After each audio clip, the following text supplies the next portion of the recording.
하지 아니하고 오직 능력에 있음이라. Explode! 세상이 감당 못하는 폭발하는 믿음으로. 반갑습니다. 반갑습니다. 여기 한국에서 온 지 1년 미만 청년들 한번 손 들어보세요. 1년 미만. 다행히 한 분도 없는 것 같아요.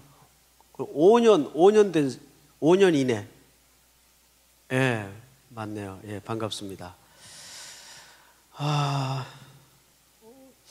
제가 우리 베델 한일교회 이제 사경에 초대를 받고 4부 예배는 청년들만 모인다 그래서 본문을 사실 일부러 따로 좀 준비를 했습니다. 술 취하지 말라 이는 방탕한 것이니 오직 성령의 충만을 받으라. 여러분 이런 생각 혹시 안 해보셨나요? 왜 술과 성령이 전혀 매치가 안 되는데, 어울릴 것 같지 않은데 한 문장에 이렇게 배열이 돼 있을까? 그런 생각 문득문득 하셨을 거예요. 여기에는 중요한 몇 가지 이유가 있습니다. 대개 이제 우리 한국 사람들은 술에 대해서 잘못된 오해를 갖고 있어요. 뭐냐 하면 술을 한 번쯤이라도 하신 분들은 이 말이 무슨 말인지 알 거예요. 물론 이제 오늘은 처음 듣는 표정으로 하시겠지만은 술은 우리 몸속에 들어가면 술의 양이 꽉 차서 취한다고 생각을 해요. 근데 그거는 굉장히 오해입니다. 술은 절대 양 때문에 취하질 않아요. 술은 양 때문에 취하는 것이 아니라 술 속에는 알코올이라는 화학 성분이 있습니다. 알코올이 우리 몸을 타고 흘러 들어가면 우리 몸에 가장 중요한 신경 조직이 있는데, 그걸 보통 우리는 의학적인 용어로 중추신경이라고 합니다. 이 술이라는 놈이 거기를 딱 마비를 시킵니다. 그러면 왜 술과 어울릴 것 같지 않는 성령이 한 문장에 등장을 했을까? 이것은 헬라어가 갖는 독특한 구조 때문에 그렇습니다. 자, 오늘 본문을 잘 보시면 술 뭐 하지 말라고 되어 있죠? 예, 취하다. 이 취하다라는 동사가 나오죠. 그리고 이는 방탕한 것이니 오직 성령의 뭐를 받으라고요? 충만을 받으라. 헬라어 우리 목사님들은 다 이제 공부를 하셨기 때문에 무슨 말인지 아실 텐데, 헬라어를 어휘를 들어가 보면 성령에 수식되어 있는 취하다, 충만이라는 동사와 술에 수식되어 있는 취하다라는 동사가 뿌리가 같아요.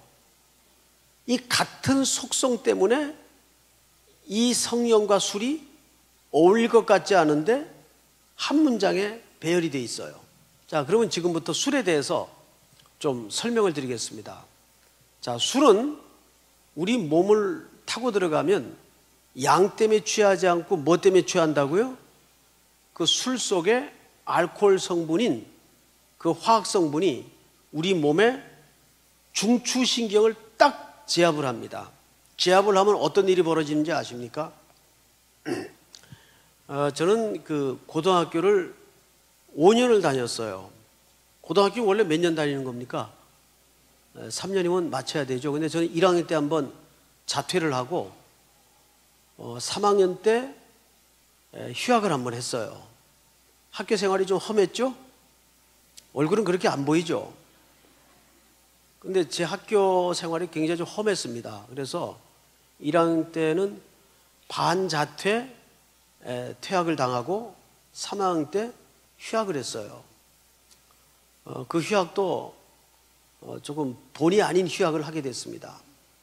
그러다 보니까 나이가 들어서 고3을 다니게 됐어요. 친구들은 다 졸업했죠. 동생들하고 이제 같이 공부를 하게 됐어요. 그러니까 동생들이 제 옆에 부담된다고 안 앉아요. 늘 혼자 저 맨 뒷자리에서 앉아 있었습니다. 한날은 앞에 교실 문이 드르륵 열리더니 선생님이 전학생 하나를 데리고 들어왔어요. 자, 이 대전에서 전학 온 친구인데 앞으로 우리 반이 됐다. 그러니까 친하게들 지내라. 소개를 하셨는데 제 자리가 저 맨 뒤에 있었어요. 멀리서 봤는데도 애가 좀 이상하게 생겼어요. 어떤 아이인가 하면 이 눈동자에 그 흰 자위 있지 않습니까? 그 흰 자위가 전부 검은 점으로 덮였어요, 이렇게. 그러니까 멀리서 보니까 여기가 펜더검처럼 껌껌한 거예요. 이렇게 한쪽이. 그래서 멀리서 봐도 이상하게 생겼기 때문에 참 신기한 놈이 하나 왔구나. 그리고 이제 선생님 소개 끝나기를 기다렸는데 소개를 다 하시고 나더니 자, 어디 빈자리 없냐? 근데 송택은 내 옆에 비었지? 너 저기 가서 앉아. 그래가지고 이제 이 녀석하고 제가 짝이 됐어요. 학교를 등교한 지 3일 만인데 새로 전학 온 녀석이 아침부터 무슨 기분 안 좋은 노래를 자꾸 흥얼거려요. 뭐 얘가 무슨 노래를 이렇게 하나 가만히 들었더니 알고 보니까 저를 놀리는 노래예요. 제가 성이 송가 아닙니까? 이 송가는 원천적으로 어릴 때부터 따라다니는 별명이 있어요. 송아지, 송사리, 송충이, 송장. 이런 별명이 늘 따라다녔어요. 그게 굉장히 기분이 나쁘고 듣기 싫었는데 이 녀석이 제 성을 송가인 걸 알고 송아지 노래를 부르는 거예요. 이거 왠지 사내 자식들은 전학 오거나 또 이제 새 학기 올라가면 서로 기죽인다고 좀 그런 게 있잖아요. 그래서 제가 딱 눈치를 채고 하지 마라. 처음엔 점잖게 얘기했어요. 말을 안 들어요. 하지 마라. 계속 해요. 근데 그만 내뱉지 말아야 될 얘기를 내뱉고 말았어요. 제가 뭐라 그랬는가 하면 야, 얼룩소 하지 마.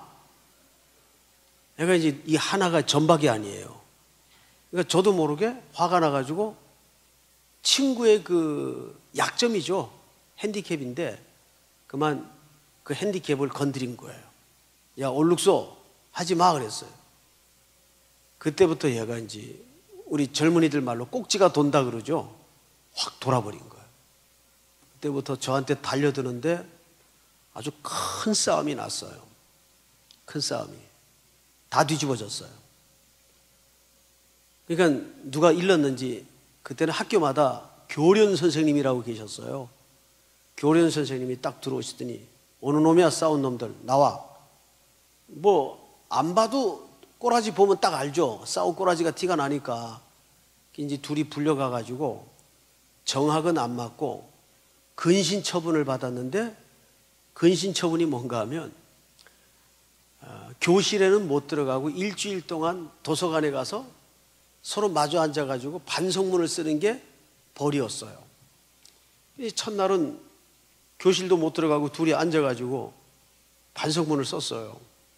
뭐 애들이 하루 쓰면 그만이지 뭐 일주일 동안 반성문 쓸 게 뭐 있겠어요. 그 이튿날부터는 할 일이 별로 없어요. 반성문 제출하고 나서 서로 마주보고 이제 친구에게 묻는 거죠. 실실 웃으면서 야, 넌 어쩌다 대전에서 여기까지 전학 왔냐? 이제 사연을 물었죠. 그랬더니 이 녀석도 속이 좀 풀렸는지 사정 얘기를 하는데 얘가 전학이 처음이 아니에요. 3번째 전학이에요. 얘도 여정이 참 험난했던 애입니다. 왜 그런가 봤더니 눈에 이 핸디캡이 있으니까 이게 멀리서 보면 이쪽이 완전히 시커매요. 핸디캡이 있으니까 애들이 자꾸 놀리는 거예요. 놀리기만 하면 죽기를 각오하고 이제 싸움을 하는 겁니다. 그러니까 학교에서 견디질 못하는 거예요, 얘가. 전학 가고 서울까지 온 거예요. 대전은 얘를 받아줄 데가 없으니까. 근데 그만 얘를 제가 건드려 버린 거예요. 그래서 미안하다고. 야, 나는 네가 그것 때문에 그렇게 마음 아파하는 줄 몰랐다.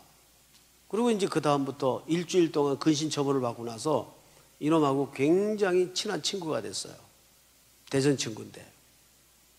근데 한날은 학교를 안 나와요. 얘가 공부는 안 해도 학교는 꼬박꼬박 나오던 애인데 왜 안 나올까? 근데 점심시간이 거의 다 될 즈음에 교실 뒷문이 스르르 열리더니 이상한 녀석이 하나 이렇게 숙여가지고 멀리 들어와요. 보니까 그 녀석이에요. 짝꿍이에요. 모자를 푹 눌러쓰고. 그래서 옆에 턱 앉더라고요. 모자를 안 벗어요.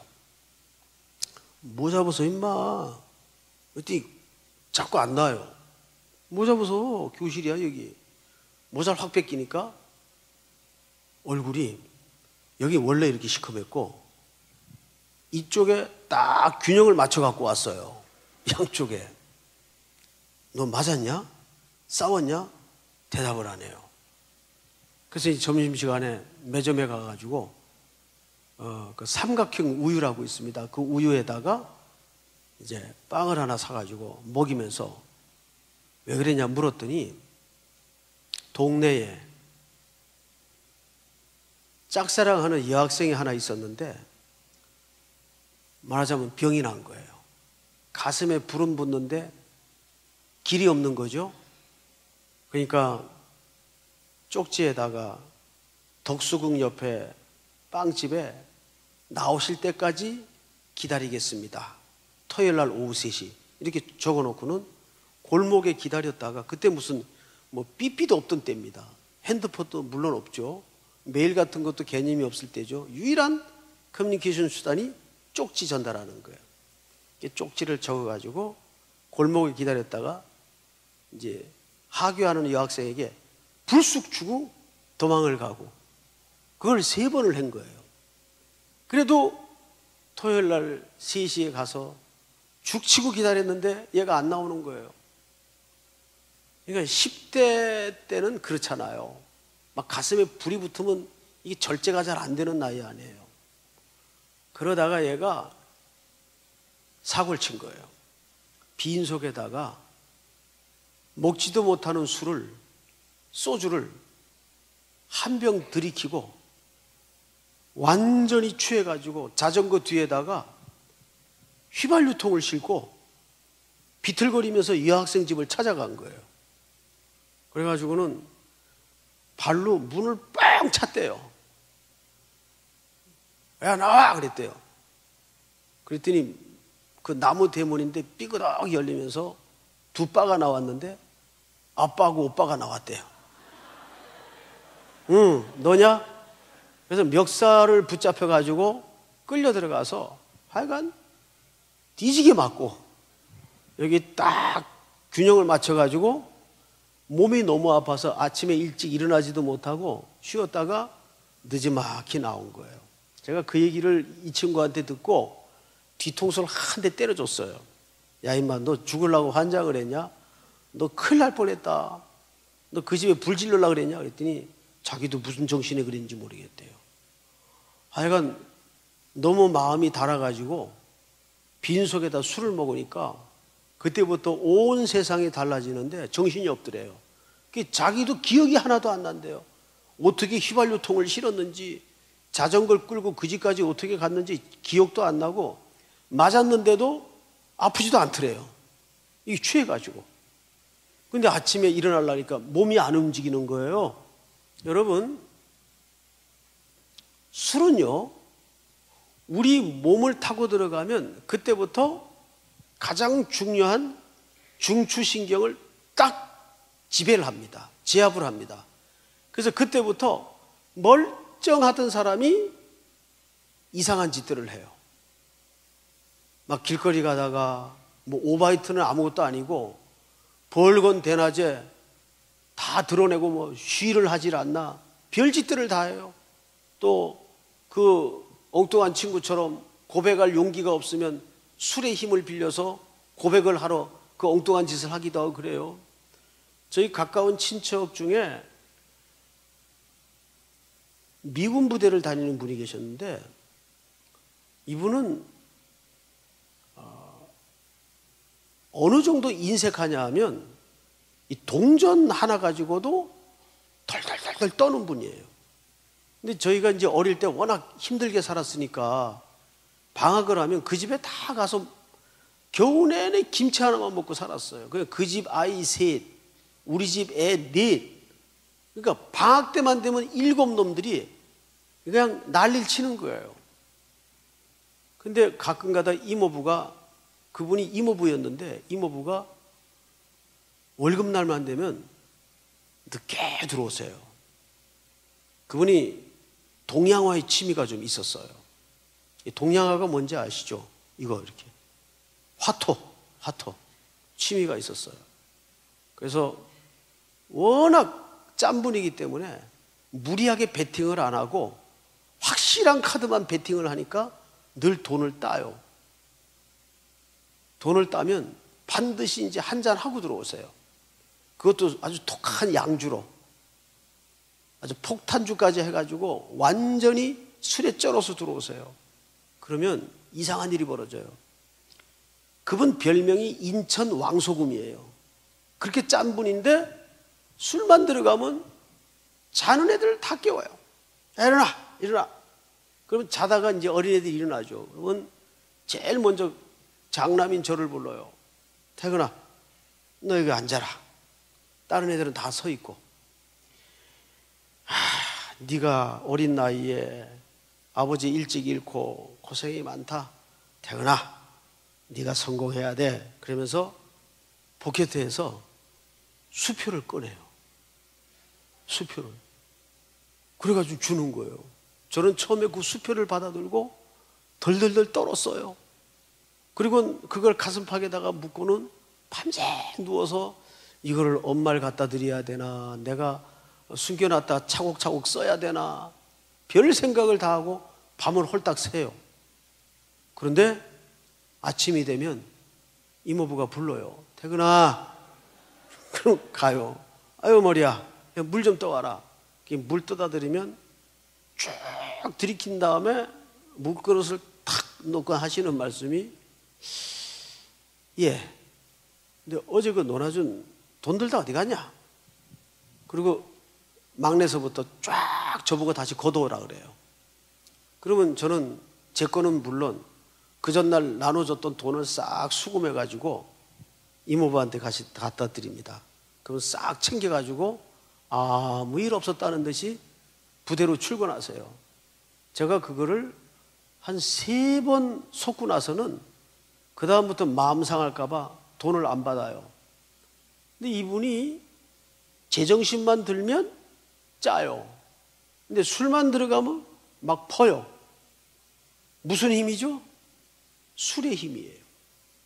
그래서 보세요. 술이 갖는 가장 중요한 메시지는 우리를 뭐 한다는 거죠? 지배한다는 거예요. 그래서 잘 들으셔야 돼요. 왜 한 문장 안에 전혀 어울릴 것 같지 않는 술과 성령이 동시에 등장을 했느냐? 이유가 없어요. 여기에는 정확히 하나밖에 이유가 없어요. 뭐냐면 술이 갖는 메시지가 지배하는 거예요. 즉 예수 그리스도의 보혈로 구속함을 입은 하나님의 백성들은 더 이상 그 인생의 주도권을 하나님 한 분 외에는 어떤 것에도 넘기거나 이양시켜서는 안 된다는 메시지로서 술 취하지 말라예요.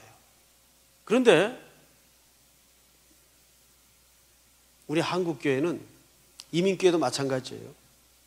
금주에 대해서 잘못 가르쳤어요. 보편적으로 어떻게 이해를 갖고 있는가 하면 술 취하지 말라는, 첫째, 건덕에 안 좋고 건강에 안 좋은 걸로 이해를 가져요. 정말 이런 이유 때문이라면 외롭고 답답하고 쓸쓸할 때 한 잔씩 하세요. 괜찮아요. 강사가 와서 한 잔씩 하라는데 뭐. 근데 정말 그런 걸까요? 아니에요. 우리가 술을 금해야 되는 가장 중요한 메시지는 어떤 의미가 있는가 하면, 나를 주도하시고 나를 지배하시는 분은 오직 하나님 그분 외에는 없다. 이 신앙 고백의 싸움이 걸린 고백적 차원이기 때문에 술 취하지 말라예요. 그런데 이것을 윤리나 도덕적인 무슨 건덕이나 건강의 문제로 이해를 갖는 분들이 있어요. 아니에요.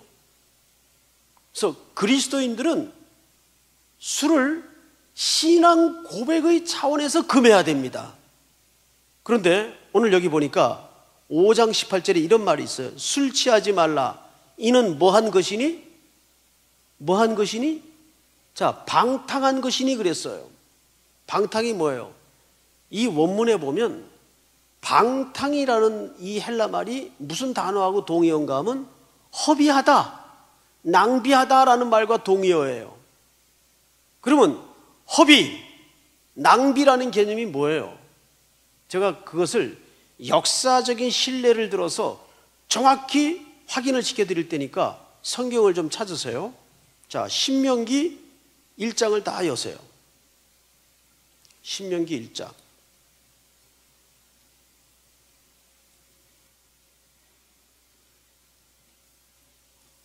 신명기 1장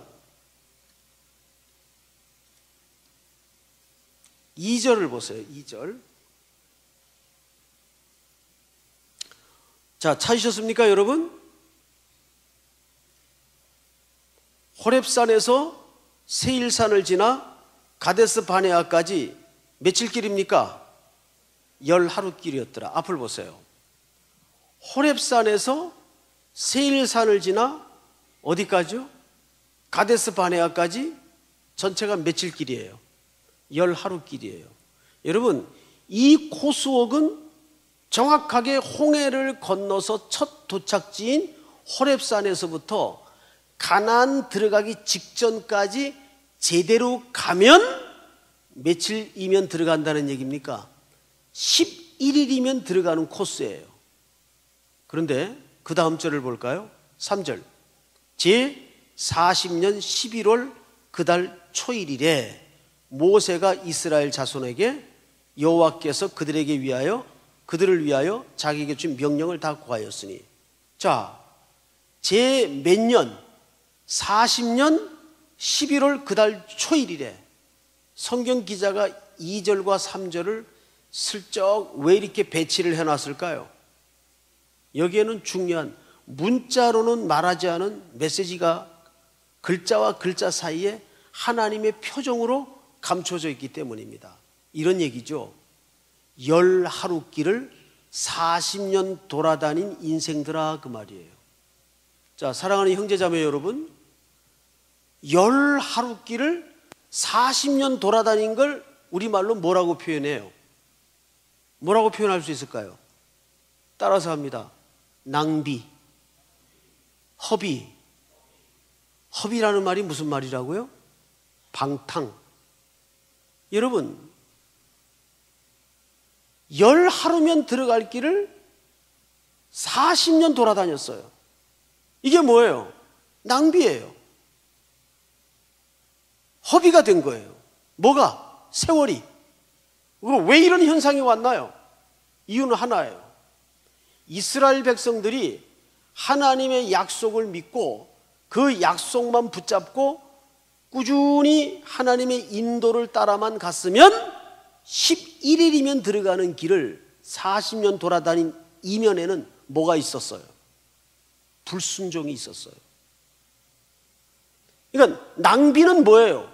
불순종에서부터 시간 낭비가 시작이 되는 거예요. 불순종을 뭘 얘기하는 겁니까? 간단해요. 하나님의 지배 아래 있지 않은 모든 시간은 불순종이에요. 여러분, 누가복음 15장에 보면 둘째 아들이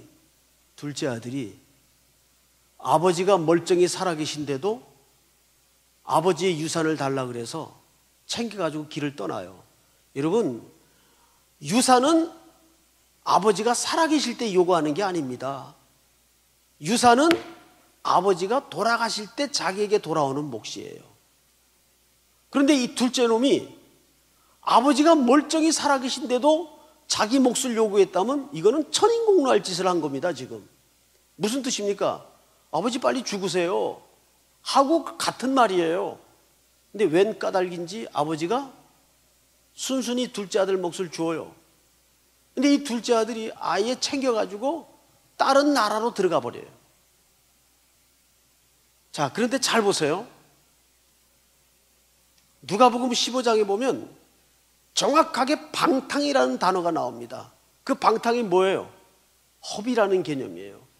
언제부터 허비가 시작이 되죠? 아버지의 집을 떠나는 시간부터 모든 낭비와 허비와 핍절이 시작이 돼요. 그리고 이방 나라로 가서 창기와 먹고 마시고 모든 걸 싹 탕진을 합니다. 심지어는 어느 자리까지 떨어집니까? 이방인 유대인들이 가장 싫어하는 돼지 치기를 하면서 그 열매조차도 주는 사람이 없어요. 쥐염 열매조차 주는 사람이 없어요. 그제서야 이 둘째가 아버지의 집을 생각해요. 내 아버지의 집에는 먹을 게 많은데. 그러자 용기를 내서 스스로 돌이켜 아버지의 집을 향해 돌아가요. 거짓골이 되어서. 아직도 거리가 먼데 아버지는 한눈에 둘째 아들 몰골을 아무리 변해도 알아봐요. 그리고 달려가서 그 아들을 안습니다. 여러분, 왜 아버지가 달려가서 그 아들을 안았는지 아십니까? 여기엔 중요한 성경적 이유가 있어요. 신명기에 보면 이렇게 집을 떠난 아들은 율법에 의해서 동리 사람들이 공동체의 책임을 가지고 돌로 쳐서 죽이도록 돼 있어요. 왜? 이 둘째 아들은 돌에 맞아 죽을 짓을 하고 떠났기 때문입니다. 신명기 율법에 보면 이런 불효를 행한 아들은 돌을 쳐서 죽이도록 돼 있어요. 아버지가 그걸 알았을까요? 몰랐을까요? 물론 알았죠. 혹이라도 동네 사람들의 눈에 먼저 띄어 돌 맞아 죽을까 봐 아버지는 한달음에 달려가서 그 아들을 안아버립니다. 안 돼. 아무도 내 아들에게 손 못 대. 안아버립니다.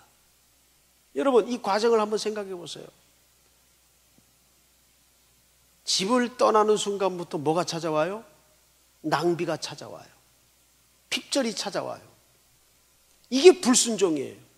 이게 방탕이에요. 그런데 아버지의 집으로 돌아오면서 모든 것이 회복이 됩니다. 그리고 그 아들을 갖다 아버지가 어떻게 대우하죠? 그냥 옷을 입히나요? 아니요. 좋은 옷을 입혀라. 그냥 송아지를 잡나요? 아니요. 살진 송아지를 잡아라. 그리고 손에 가락지를 빼서 아들 손에 끼워줍니다. 이건 뭘 얘기할까요? 아들로서의 지위를 회복시키는 세레모니입니다. 너는 여전히 내 아들이다. 그리고 그 아들을 아들로서 안아줘요. 여러분, 술 취하지 말라 이는 방탕한 것이니 오직 성령의 충만을 받으라. 단순히 건강 때문에, 건덕 때문에 술 취하지 말라는 말이 아니에요. 술 취하지 말라 말은 술 먹지 말라 그 말이에요. 동의어인데 이 명령 속에는 건강 문제도 건덕 문제도 아닌 신앙 고백의 문제가 여기에 녹아져 있어요. 여러분들이 젊은 날 이 유혹 앞에 많이 떠밀릴 겁니다. 특별히 대학에 들어가면 한국 대학생들은 술 먹으러 대학에 들어가는 것 같아요. 뭐 MT, OT 가가지고 난리를 쳐요. 그 대학에 들어가기 위해서 얼마나 부모들이 본인이 잠을 이루지 못하고 고생을 했는데 술 먹다 죽는 대학생들이 하루에 1년에 얼마나 많은지 아십니까? 뭐 하는 짓들이에요? 거기에 대부분이 크리스찬들이 넘어져요. 왜 넘어질까요? 이런 성경적 근거와 이유를 알지 못하기 때문에. 앞으로 여러분들 앞에 누구든지 맥주 한 잔이라도 술로 유혹을 한다면 이것은 건강이나 건덕의 문제가 아닌 내 신앙 고백의 문제라는 원칙과 철칙을 가지고 거기에 무너져서는 안 돼요. 믿습니까, 여러분? 제가 어느 청년단체에 가서 이 설교를 했더니 끝나고 강사실로 그 전도사님이 들어오셨어요. 선배님 오늘 말씀 잘 들었습니다. 근데 웬일로 오셨어요? 뭐 좀 여쭤볼 게 있어서 왔습니다. 얘기하시죠. 선배님, 요즘 그 맥주 정도는 음료수로 봐도 되지 않겠습니까? 그래요? 누가? 전도사님이. 그게 내가 어이가 없어가지고, 너 누가 그렇게 가르치던? 근데 얼굴이 뻘개져가지고 얘기를 안 해요. 내가 너무 단도직입적으로 물으니까. 너 좀 똑바로 앉아봐. 지금부터 내가 맥주 하면 넌 술 한다. 실제로 그렇게 했어요. 자, 여러분이 대신 그 역할을 맡으세요. 그 전사님 역할을. 맥주 세 번을 얘기했어요. 그리고 제가 이렇게 얘기했습니다. 야, 이놈아, 네 눈에는 맥주가 숭늉으로 보이냐? 뭐 음료수가 아닙니까? 너 누가 그렇게 가르치던? 그랬더니 목사님, 그 우리 교회는요, 목사님들하고 장로님들하고 당회 끝나고 나서 맥주 한 잔씩 하던데요? 야, 난 그 어느 교단이라고는 제가 얘기를 못 하겠어요. 이제 한국 교회가 이렇게 무너졌어요. 여러분, 그게 옳은 게 아닙니다, 절대. 여러분들은 평생 하나님 앞에 그리스도인으로 살아가면서 이 술 문제에 관해서는 단호해야 됩니다. 맥주, 술입니다. 그 술을 왜 금해야 되느냐? 건강, 건덕의 문제가 아닙니다. 무슨 문제라고요? 신앙, 고백의 싸움이에요. 자, 민수기 6장에 보면 나실인이 금해야 될 세 가지를 설명해요. 첫째, 머리에 삭도를 대지 말 것. 둘째, 죽은 시체에 손을 대지 말 것. 세 번째, 뭡니까? 세 번째, 포도주나 독주를 마시지 말 것. 그 독주를 왜 마시지 못하도록 돼 있어요? 왜 포도주나 독주를 마시지 못하도록 돼 있죠? 그것은 나를 지배하시는 분은 성령 하나님 한 분 외에는 없다. 이 신앙 고백 때문입니다. 나는 그분의 지배 아래 있다. 이 뜻이에요. 그래서 오늘 성령 충만이라는 것은 무슨 뜻인가 하면 내가 성령의 지배 아래 있다 그 말이에요. 성령의 지배 아래 있다는 게 무슨 말이에요? 우리는 보통 성령 충만하다 그러면 불러 충만하게 하소서 그러고 울랄랄랄랄라 막 방언하는 게 성령 충만인 걸로 알아요. 물론 그런 것도 성령 충만의 한 모습이고 표현일 수는 있어요. 그런데 곧 그것이 이퀄 성령 충만은 아니에요. 정말 성령 충만이 뭘까요? 철저하게 성령께 자기의 모든 삶의 주도권을 맡기는 삶. 여러분, 성령의 9가지 열매가 전부 뭡니까? 자비, 양선, 착함, 온유, 절제, 이 전부 뭐예요? 능력에 관한 겁니까? 성품에 관한 겁니까? 전부 성품에 관한 거예요. 그래서 성령의 열매는 할 때 그 열매가 복수로 돼 있질 않고 단수로 돼 있어요. 왜 단수로 돼 있을까요? 한 인격 안에 저 사람은 사랑은 많은데 온유하진 못해. 가능해요? 아니요. 이 9가지 열매는 한 인격 속에 모두가 종합적으로 골고루 맺어져야 되는 문제이기 때문에 단수로 쓰여 있는 겁니다. 적어도 우리 청년들이 성령 충만한 청년들이라면 먼저 능력을 사모하기 이전에 내가 그리스도께 철저히 순종되어지고 지배되는 삶을 살고 있는가? 그리고 그 속에서 그리스도인으로서 합당한 성품의 열매를 드러내고 있는가? 이 싸움이 우리의 가장 본질적인 중요한 싸움이어야 됩니다. 오늘도 여러분들이 이 말씀 앞에 철저히 순종해서 성령 충만한, 성령께 순종하는 우리 젊은 형제자매들이 될 수 있기를 주님의 이름으로 축복합니다. 기도하겠습니다. 하나님 아버지, 오늘도 베델 한인교회 청년들과 함께 술 취하지 말라 이는 방탕한 것이니 오직 성령의 충만을 받으라 주신 명령대로 이제는 평생 신앙 고백의 싸움에서 무너지지 않는 순종을 허락해 주시고 성령께 철저히 지배되는 삶을 살 수 있도록 순종케 하여 주시옵소서. 예수님 이름으로 기도드립니다. 아멘.